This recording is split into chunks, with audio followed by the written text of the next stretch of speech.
Сәлем достар, сіздермен бірге Мадина, каналыма қош келдіңіздер. Бүгін сіздерге осындай кекстің рецептісін ұсынатын боламын. Ең алдымен ыдысымызға жұмыртқамызды жарып аламыз. Жақсылап араластыратын боламыз.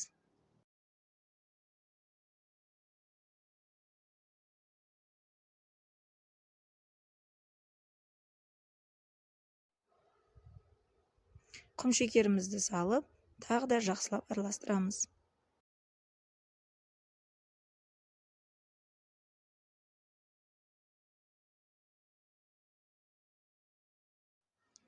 Одан кейін бөлме температурасындағы сүтімізді құятын боламыз.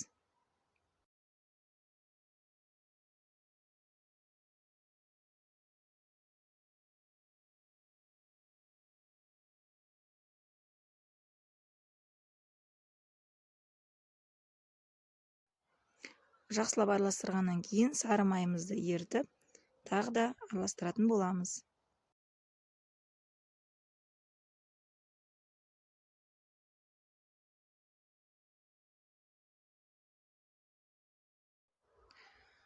Одан кейін ұнымызға 1 шай қасық разрыхительді салып, жақсылап араластырып алатын боламыз.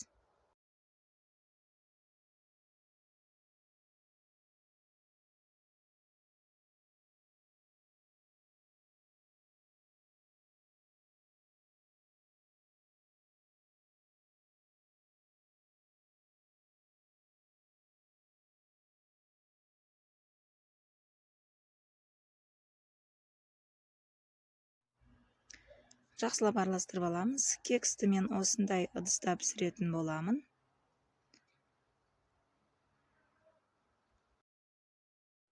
Дайын болған сұйықтықты осы ыдысымызға құйып, пешімізге 220 градуста пісіріп алатын боламыз.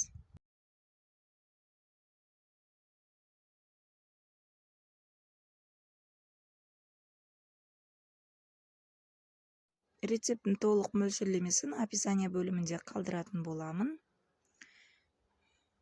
Кексіміз өте жұмсақ, үлпілдек болып піседі. Каналыма тіркеліп, қолдауды ұмытпаңыздар. Астарыңыз дәмді болсын.